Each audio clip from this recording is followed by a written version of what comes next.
I'm going to be teaching class tonight. We're going to be looking at Esther chapters 5 through 7. That's a lot to cover in one lesson. So we're going to have to move, just like the wrapped up, tied up thing. But if you have a comment you want to say, if you have a question you want to ask, just interrupt me. Just don't raise your hand and wait for me to call on you. Just interrupt me. That's fine. I welcome those interruptions. I want to hear what you have to say. I want to hear what questions you have. Not that I can answer them, but it's good to know that I'm not the only one who has questions about the Bible, and there are probably others here who have the same questions as you. When we get to Esther chapter 5, what is going on in the book of Esther is this. The Jews have been condemned to die. They're all going to die. They're going to be executed. They're going to be annihilated. And if the Jews are annihilated, then Jesus will never be born. Because God is working through the descendants of Abraham to bring Jesus into the world.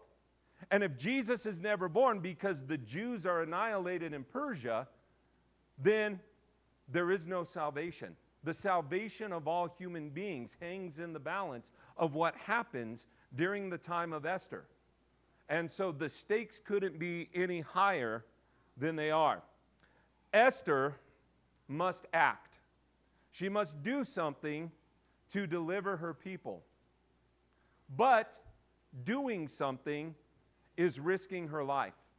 There's a high probability that Esther is going to die by trying to intervene to save her people. So let's take a look at Esther chapter 4, verse 16. Esther chapter 4, verse 16. Chapter 4, verse 16 says, "Go, assemble all the Jews who are found in Susa, and fast for me. Do not eat or drink for 3 days, night or day. I and my maidens also will fast in the same way. And thus I will go in to the king, which is not according to the law, and if I perish, I perish." We've already kind of gone over this verse last night. But Esther says, if I perish, I perish. And what we see in that is, it's probable that she's going to die, and yet she's willing to die. My people need me, and she's willing to die in order to save her people. Does that remind you of anybody? Does that remind you of Jesus? I mean, the very reason Jesus came to this earth was to die. Jesus says, the Son of Man did not come to be served, but to serve and to give his life a ransom for many. Jesus didn't want to die. When he was in the Garden of Gethsemane, he prayed, "Let this cup pass from me." But he was willing to die because he also prayed, "Not as I will, but your will be done." And that's similar to the phrase, "If I perish, I perish." So Esther is a foreshadowing of Jesus. We can see the person and work of Jesus in Esther. Now, she says, fast for 3 days. Fast for 3 days. Nowhere in this passage, in fact, nowhere in the book of Esther does it talk about them praying. So I am adding to the scriptures here. This is my opinion, okay? But I don't think they're fasting without praying. Prayer and fasting go together, and I think it's obvious to the Jews that when you fast, you pray. And what she's saying is, we're going to pray and we're going to fast for 3 days.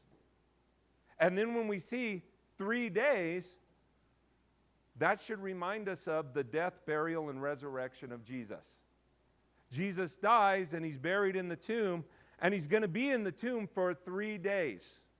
So this 3 days of prayer and fasting, where Esther's life is on the line, if I perish, I perish. She thinks she's going to die.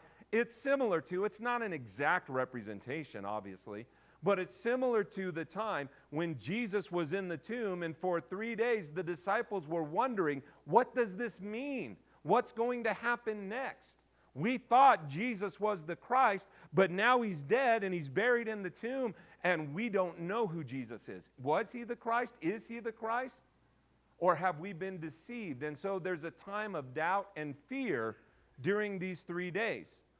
And the Jews are feeling that anxiety as well in the book of Esther during these 3 days. However, what did Jesus do on the third day? He was raised from the dead. And the resurrection of Jesus is the evidence that proves his identity. Who is Jesus? Jesus is the Christ, the Son of the living God. How do we know this? Because Jesus was raised from the dead. When Thomas saw Jesus, having been raised from the dead, he said, "My Lord and my God." And he knew without a doubt that Jesus truly is Lord and God. Why? Because he was raised from the dead. The resurrection of Jesus proves that Jesus is the Christ. Jesus is the Messiah. Jesus is the Savior of the world. Jesus is King of kings and Lord of lords. What happens to Esther on the third day? Take a look at Esther chapter 5, verse 1. Let's read Esther chapter 5, verse 1. Chapter 5, verse 1 says, "Now it came about on the third day that Esther put on her royal robes and stood in the inner court of the king's palace in front of the king's rooms, and the king was sitting on his royal throne in the throne room opposite the entrance to the palace." Esther puts on her royal robes. She assumes the position of the queen. I am the queen. I am royalty.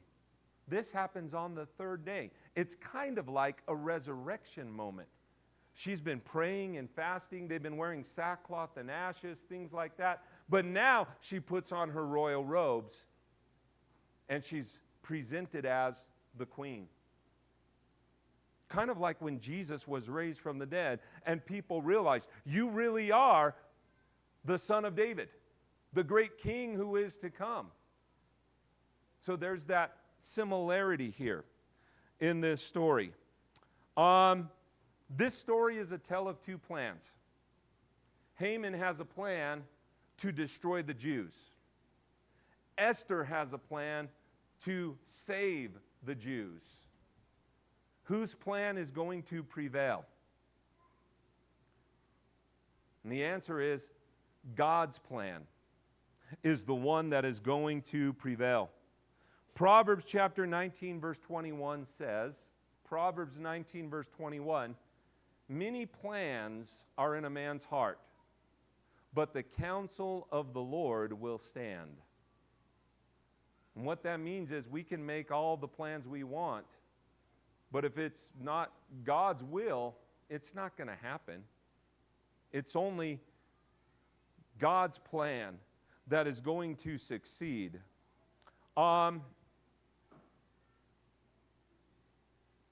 Let's go to verse 2. Esther chapter 5, verse 2. "When the king saw Esther, the queen, standing in the court, she obtained favor in his sight, and the king extended to Esther the golden scepter which was in his hand. So Esther came near and touched the top of the scepter." What is happening here in verse 2? What is the significance of the king holding the scepter out and Esther touching the top of the scepter? I mean, I don't have some profound scholarly answer to that question. He's accepting her. He's acknowledging her identity. Who is Esther? She is the queen. She is my wife. And he's giving her authority. He's saying, you have authority as the queen. So he's acknowledging her identity. And again, this is on day 3. 3 days of fasting and prayer and uncertainty and fear of death. But on the third day, her identity is established, recognized and acknowledged. Just like what happened when Jesus was raised from the dead. God acknowledged the identity of Jesus on multiple occasions. When Jesus was transfigured on the mountain, God said, "This is my beloved Son, in whom I am well pleased. Listen to him." And in a way, I mean, I'm putting words into Ahasuerus' mouth here, but when he holds that scepter out and Esther touches the top of the scepter, it's as if the king is saying, "This is my beloved wife, in whom I am well pleased. Listen to her." Because we're going to listen to her, and the king's going to say, "Whatever you want, we'll do it." Listen to her. So he's giving her that authority. It says here in verse 2, she obtained favor in his sight. That seems kind of an odd thing to say. She obtained favor in his sight. What does that suggest to you? I mean, I think what would be more natural was he liked her. But she obtained favor in his sight. What does that mean?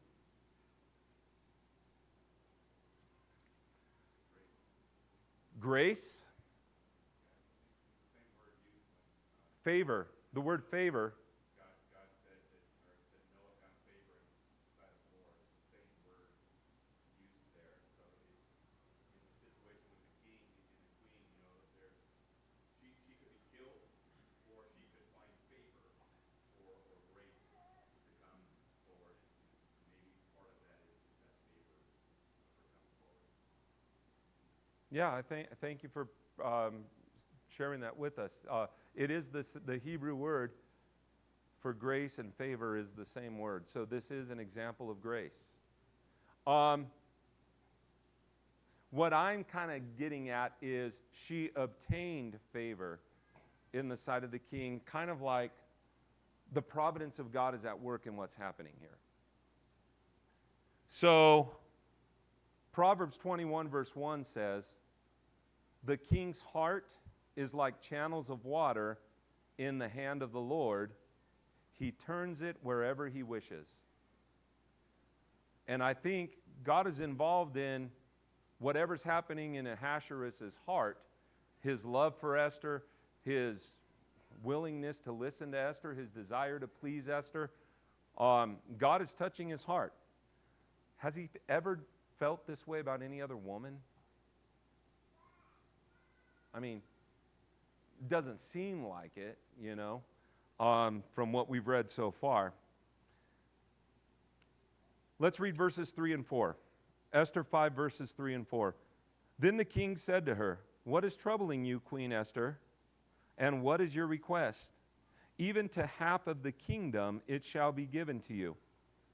Esther said, "If it pleases the king, may the king and Haman come this day to the banquet that I have prepared for him." Esther invites the king and Haman to come to a banquet. What is shocking about this verse? Well, Haman's a bad guy. Ahasuerus is kind of a bad guy too. They're both bad guys. Well, we're going to do it tonight. Yeah, there is an urgency to this. We're going to do it tonight.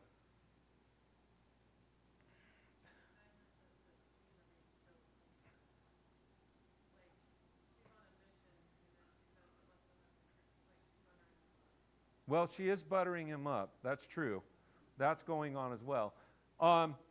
She does have about a year to work with before the slaughter is going to happen. And I don't know exactly where this event falls into that time period. But what I think is interesting is the very end of verse 4. The banquet that I have prepared for him. Not for you. She's speaking to the king. I want to have a banquet. The banquet is not for you. It's for him. It's for Haman. If I'm the king, I don't know what she's got planned, but that doesn't sit well with me. If you're as arrogant as Ahasuerus is, you want all the honor, all the glory, Why are you having a banquet for Haman? I'm your husband. You should be having a banquet for me. I think that's interesting. It's for him. It's for Haman because it's a trap. She's setting a trap for Haman.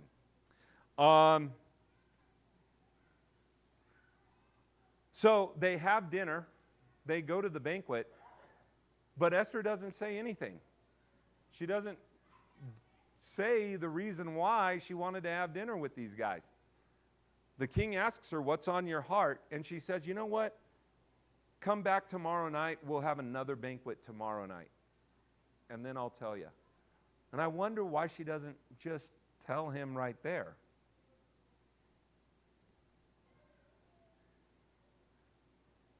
And I think the providence of God is at work in this. Because the king has not yet remembered the good deed that Mordecai did for him. And if she were to tell him tonight, things might be different than if she tells him tomorrow night after he has remembered the good deed that Mordecai has done for him. I mean, things are going to happen in 24 hours that totally change the situation. And so I don't know why Esther doesn't just tell him about Haman's evil plan this first night, but she doesn't. She says, come back tomorrow night. So let's take a look at verse 8, Esther chapter 5, verse 8. This is the next night. Verse 8. If I have found favor in the sight of the king, and if it pleases the king to grant my petition and do what I request, may the king and Haman come to the banquet which I will prepare for them tomorrow. I will do as the king says. So anyways, that was the first night, and I just told you all that, so we didn't need to read that. All right. Let's go to verse 9. Verse 9. Verse 9. Then Haman went out that day, glad and pleased of heart. But when Haman saw Mordecai in the king's gate, and that he did not stand up or tremble before him, Haman was filled with anger against Mordecai. How does Haman feel at the beginning of this verse? Happy. I mean, we're going to see in a minute, he brags to his friends and his wife, the queen had a banquet, and the king and I was the only one invited to the banquet. Of all the people in all of Persia, it was just me. See how great I am, how honored I am, how much they love me. I mean, he felt honored at this banquet, and he leaves in a good mood. How does he feel at the end of this verse? He is filled with anger. How quickly, how unstable are our emotions? Our emotions can be very unstable. And how quickly we can go from happiness to pure anger. Over what? One guy? I'm going to let one guy ruin my day? I had a great day today. And I'm going to let what one guy does or does not do to show me respect, I'm going to let that change my mood and my attitude and ruin my day? But sometimes we do. You know, we're human. It's natural to respond in a way like Haman responds. Let's take a look at verses 10 through 12. Verses 10 through 12. Then the king said to Haman, take quickly the robes. Nope, that's the wrong chapter. Chapter 5, verses 10 through 12. Haman controlled himself, however.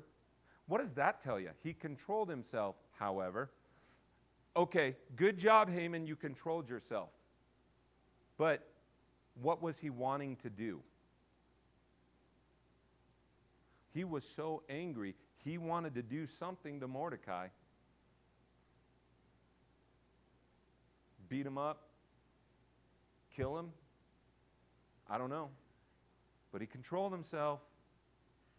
Good job. All right, verse 10. Haman controlled himself, however, went to his house and sent for his friends and his wife Zeresh.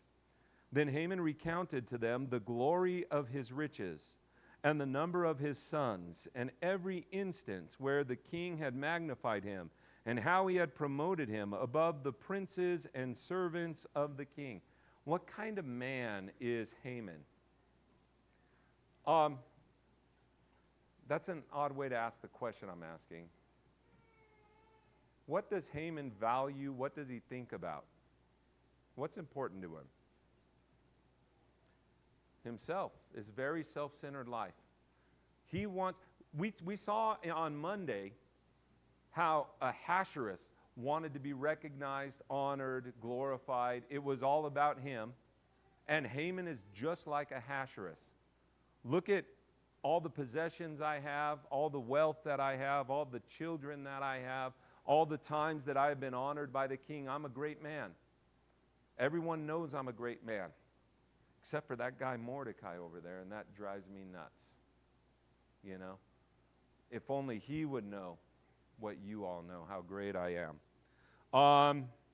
Verse 12, Haman also said, even Esther the queen, let no one but me come with the king to the banquet which she had prepared. And tomorrow also I am invited by her with the king.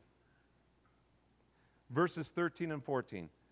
Yet all of this does not satisfy me every time I see Mordecai the Jew sitting at the king's gate. That's a sad commentary. You know, he is rich. He has a lot of children. He has been honored. People respect him. People fear him. He's a powerful man. But he's not satisfied because there's one thing, one person who doesn't see it that way.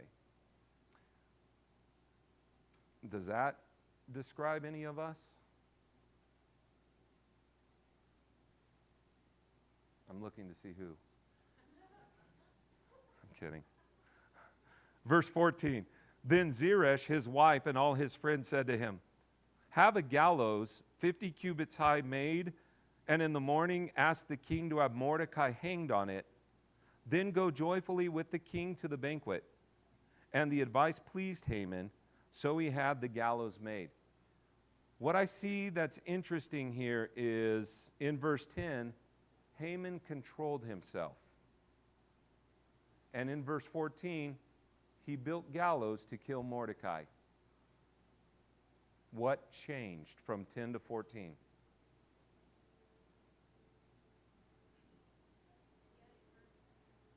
He has people encouraging him to do evil.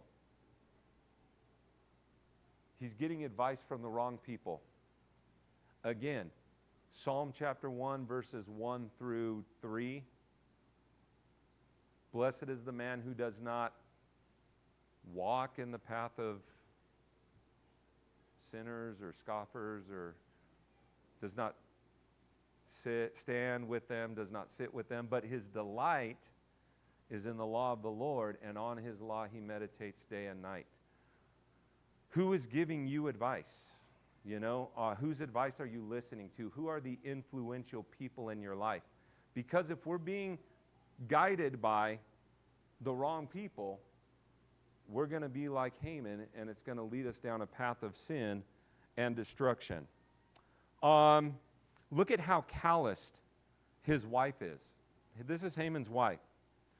Have a gallows built and have Mordecai hanged on it. This is verse 14, by the way. I don't know if I said that. Then go joyfully to the king, with the king to the banquet. Kill a man, and then go have a nice, pleasant dinner. That's how callous she is. By the way, the man we're going to kill happens to be the queen's stepfather or father. They're cousins, right? But he was a father figure to her. So that's not going to go over well. So there are two plans. Whose plan is going to prevail? If you can imagine, there's a runner on second base, and the batter hits a ball to right field. It's a base hit. And the runner on second base rounds third base, and the right fielder picks up the ball, and he throws the ball home, and the catcher's standing in front of the plate, and the ball's coming, and the runner's coming, and the question is, what's going to get there first? Is the runner going to get home first, or is the ball going to get home first? And that's where we're at in the story. In 2015, there was a big fiasco at the Miss Universe pageant. Do you know about that? So Steve Harvey comes out, and he's going to announce the winner of the Miss Universe pageant. And he has the envelope in his hands, and he opens the envelope, and he pulls the card out, and he says, "Congratulations, Miss Columbia, you are Miss Universe." And she comes forward, and everyone's cheering, and she starts crying, and they put a crown on her head, and confetti falls, and everybody's celebrating. She's Miss Universe. She celebrated for 2 minutes. She thought she was Miss Universe. Steve Harvey blew it. He misread the card. Columbia was the runner-up. The actual winner was Miss Philippines. Steve Harvey had to stop the celebration. "I'm sorry, take the crown off your head. You're not Miss Universe. The actual winner is Miss Philippines. Give her the crown." Very awkward, very uncomfortable. Can you imagine being Miss Columbia, how you would have felt? I just say that just to give you an example of how quickly things can change. Reversal of fortune. That she thought she won. For 2 minutes, she had all that glory and love, but it was a facade. It didn't last. We're going to see that in the story of Esther. Let's go to chapter 6, verse 1. Chapter 6, verse 1. "During that night, the king could not sleep. So he gave an order to bring the book of records, the Chronicles, and they were read before the king." Interesting, the king cannot sleep. I wonder why the king could not sleep this night. Was it because the gallows were being built and the noise of the gallows kept him up at night? The Bible doesn't say that. I just think that's interesting. I don't know where Haman lived. I don't know where the gallows were being built. But what if the construction of the gallows is what kept the king up? Wouldn't that be ironic? But the king can't sleep. He has insomnia. What do you do when you can't sleep? Maybe you might try to read with the goal of getting so bored that you fall asleep. I don't know, but that's what the king did. He can't sleep, so we're going to read. The timing of this is providential. It's not a coincidence, okay? Esther didn't tell him that night why she wanted to have a banquet with him and Haman. He wasn't ready for it yet. But it's that night that he doesn't sleep. He reads the book. Verses 2 and 3. Verses 2 and 3. "It was found written what Mordecai had reported concerning Bigthana and Teresh, 2 of the king's eunuchs who were doorkeepers, that they had sought to lay hands on King Ahasuerus. The king said, 'What honor or dignity has been bestowed on Mordecai for this?' Then the king's servants who attended him said, 'Nothing has been done for him.'" If Mordecai had been honored immediately when he saved the king's life, then everything might be different. The fact that Mordecai saves the king's life and is not honored, and time goes by, I don't know how much time goes by, but time goes by, maybe years, I don't know how long it was. But then the king realizes, oh, we never did anything to honor that guy. And he has it in his heart now, I want to honor Mordecai. The timing of this is providential. This is not a coincidence. This is not an accident. God is working behind the scenes to deliver his people. And all of this is a part of that story. Take a look at verse 4. Verse 4. "So the king said, 'Who is in the court?'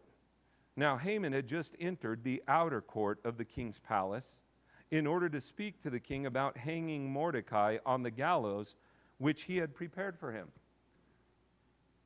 Interesting, the king wants to honor Mordecai at the very same time that Haman comes in and he wants to kill Mordecai. And the timing of that is perfect. Verses 5 and 6. "The king's servant said to him, 'Behold, Haman is standing in the court.' And the king said, 'Let him come in.'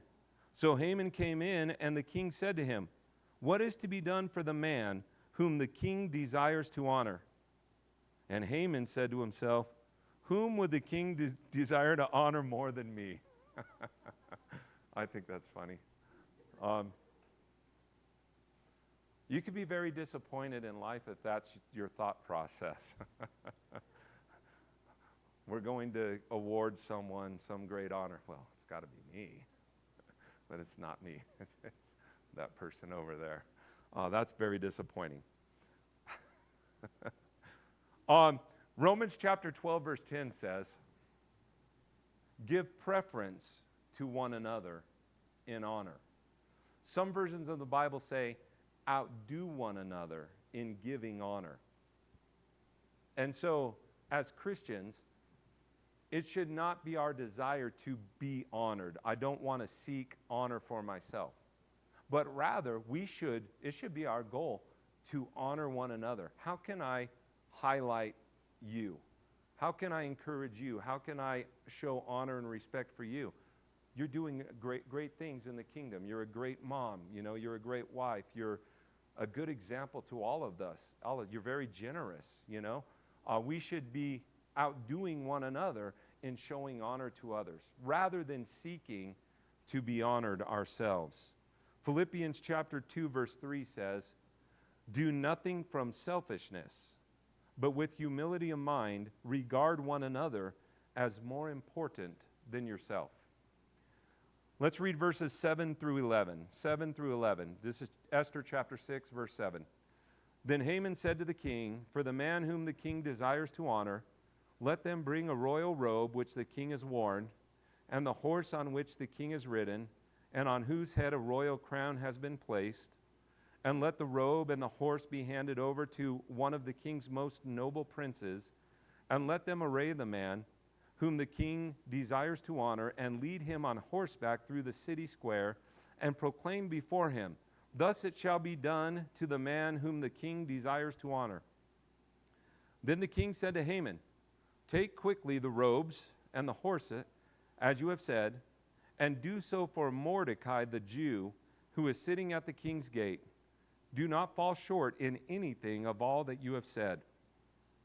So Haman took the robe and the horse, and arrayed Mordecai, and led him on horseback through the city square, and proclaimed before him, 'Thus it shall be done to the man whom the king desires to honor.'" Man, how Haman must have hated this. What kind of attitude did he say these words as he led Mordecai around in the city on that horse? People are honoring Mordecai instead of Haman. Wow. This might remind you of the triumphal entry of Jesus.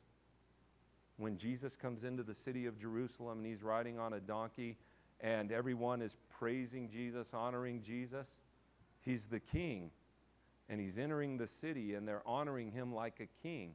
Mordecai is wearing royal robes, and he's sitting on a royal horse, and they're honoring him as if he were the king. So Mordecai is a foreshadowing of Jesus.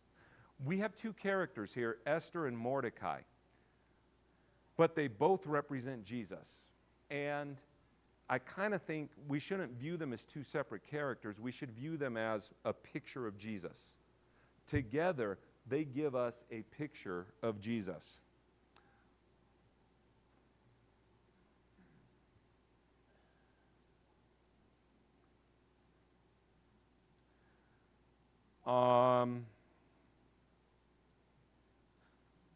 In Esther chapter 4, verse 1, Mordecai is wearing sackcloth and ashes. And here, in chapter 6, he's wearing royal robes. He has gone from sackcloth and ashes to royal robes. I think that's a significant thing to keep in mind. It is similar to Jesus. I'm going to read, if you want to turn there, Philippians 2, verses 8 through 11. Philippians chapter 2, verses 8 through 11.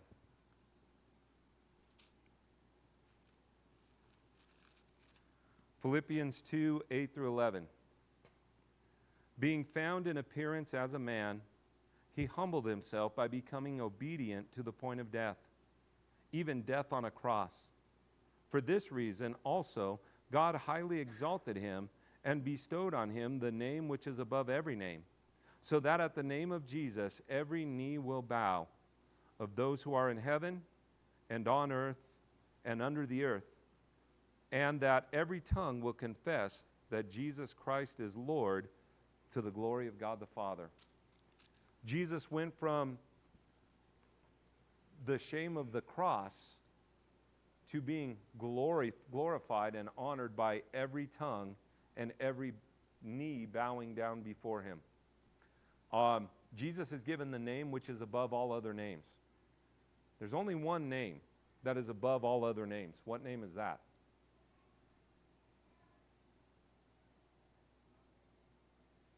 I have something in my eye.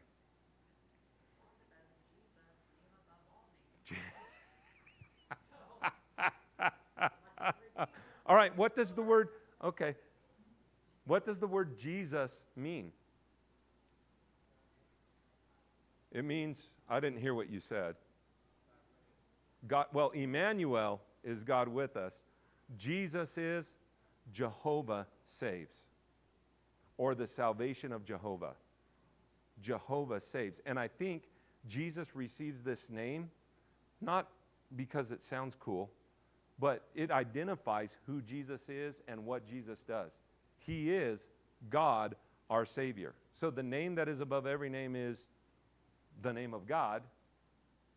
I was going to say Jehovah, but that's in the word Jesus. That's part of the word Jesus. Jehovah saves. I had a roommate in college. He said something that stuck with me. He said, on the day of judgment, I want to be standing right next to Satan. And I was like, why? Why would you want to be standing right next to Satan? He's like, I just want to see that rascal bow down and confess that Jesus is Lord. And he was talking about this verse. Every knee will bow and every tongue will confess. And I was like, that would be kind of cool to see. Let's go to Esther chapter 6, verses 12 and 13. Esther chapter 6, verses 12 and 13.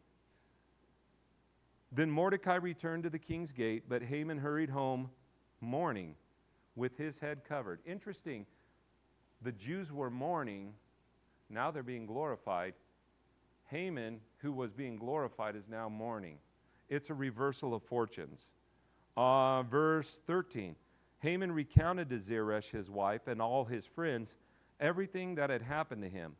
Then his wise men and Zeresh, his wife, said to him, if Mordecai, before whom you have begun to fall, is of Jewish origin, you will not overcome him, but will surely fall before him. This is a very powerful statement in verse 13. One of the things we see is, before whom you have begun to fall. Haman's fall has already started.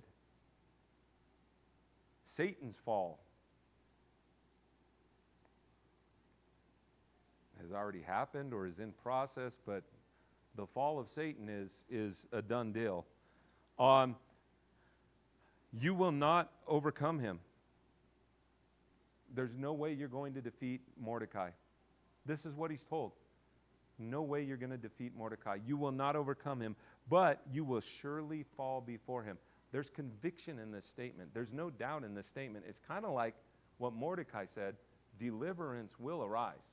Whether you participate in it or not, deliverance will arise. It's going to happen. This is the opposite of that, though. You're going to lose. You can't stop this from happening. But why? What is it that makes Haman's defeat at the hands of Mordecai certain? According to this verse, look at the verse, verse 13. She gives a reason why. Yeah, he's a Jew. If he's really a Jew, you have no hope. How weird is that? If he really is a Jew, Sorry for you, honey. What is it about what is it about his Jewishness that gives her this idea? People know this, okay? They have a God. They know what happened to Daniel in the lion's den. That wasn't that long ago. They know what happened with Shadrach, Meshach, and Abednego in the fiery furnace. That wasn't that. There are people still alive who knew that, who saw that. Okay? These people have a God. It's not about him being a Jew, but it's about the God of the Jews. They have a God that is powerful, and if this is God's plan, you can't stop it. Like, you're not going to succeed. You're going to fail.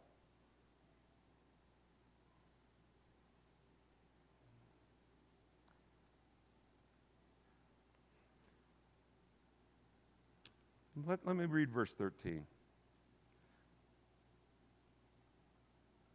I'm going to change Mordecai to Jesus, and I'm going to read this in light of Satan. Would it apply to Satan? If Jesus, before whom you have begun to fall, is of Jewish origin, that is, if he is the seed of Abraham, you will not overcome him, but will surely fall before him. If Jesus really is the Christ, you have no chance. Haman here is a picture of Satan. I've already said that Esther and Mordecai represent Jesus. Haman represents Satan. And what we're seeing in the story of Esther is a foreshadowing of Jesus' victory over Satan.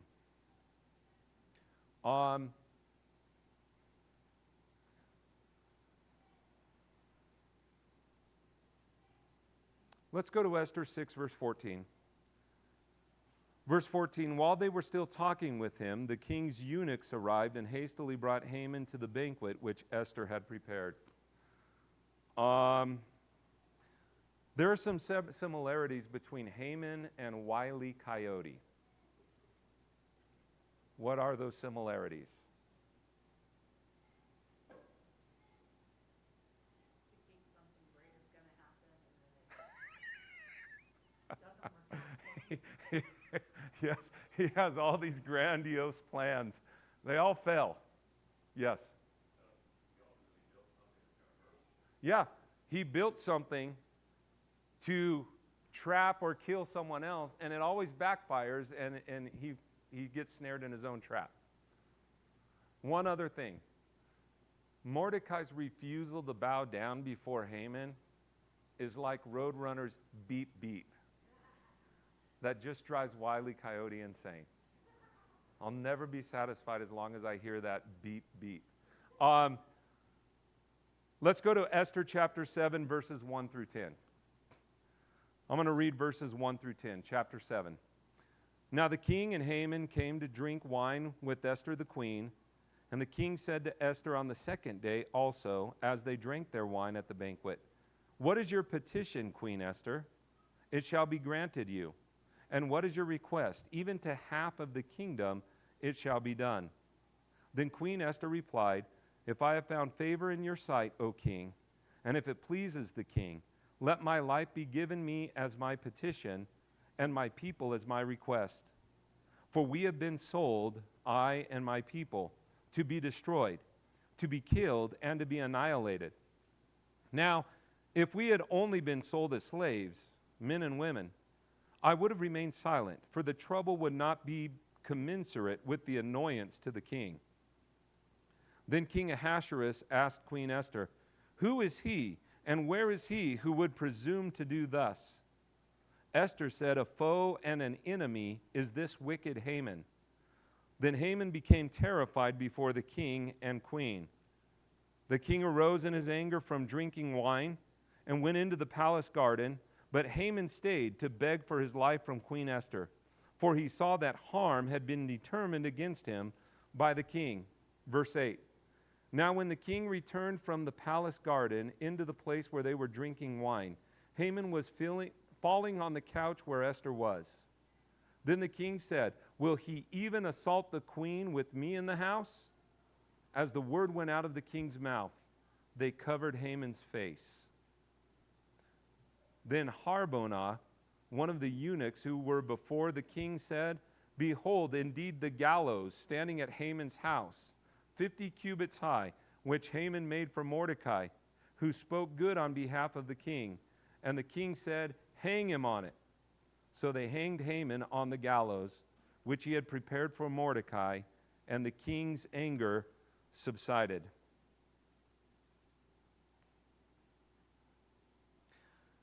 Ahasuerus' wrath was satisfied by the hanging of Haman.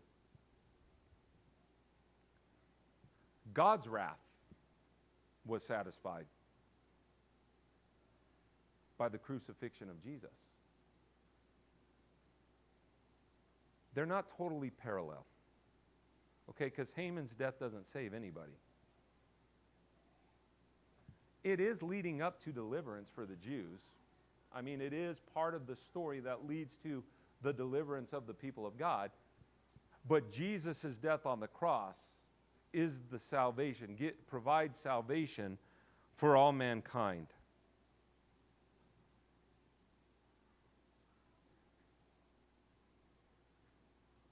I wanted to say something, and I've lost my train of thought. So I'm just going to end with this. Galatians 3, verses 13 and 14 says this. Galatians 3, 13 and 14. Christ redeemed us from the curse of the law, having become a curse for us. For it is written, Cursed is everyone who hangs on a tree, in order that in Christ Jesus the blessing of Abraham might come to the Gentiles, so that we would receive the promise of the Spirit through faith. I remembered what I was going to say, and it's for tomorrow night. That's why it's not in my notes. So I'll let you anticipate that for tomorrow night. Any thoughts or comments? Yes, sir.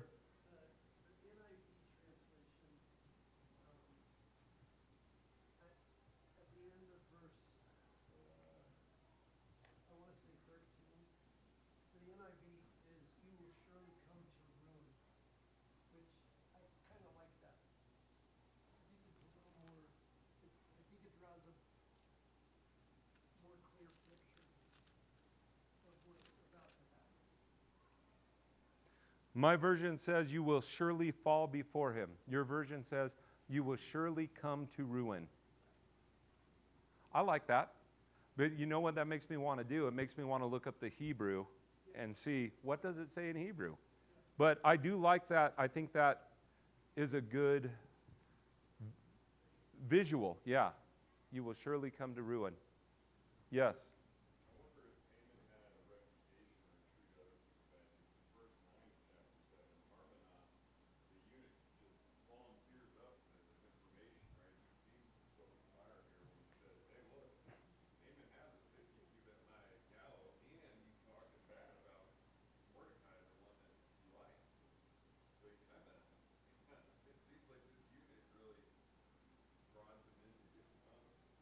Yeah, that's a good observation.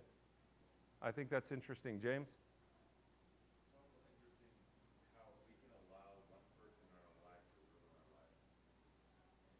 We can allow people to ruin our lives. We allow them. And that's exactly what Haman did. Haman did not have to die this way, but he allowed Mordecai for his righteousness, Mordecai's righteousness, just get under his skin, and he couldn't shake it. And it's like a great, application for us. Like, are we allowing people to ruin our lives in such a way that we can't enjoy it for once, but of course we can't serve God either.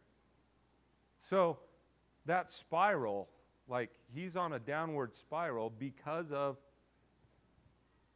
one guy that doesn't show him the respect that he thinks he deserves, which he doesn't deserve. Like his false image of himself.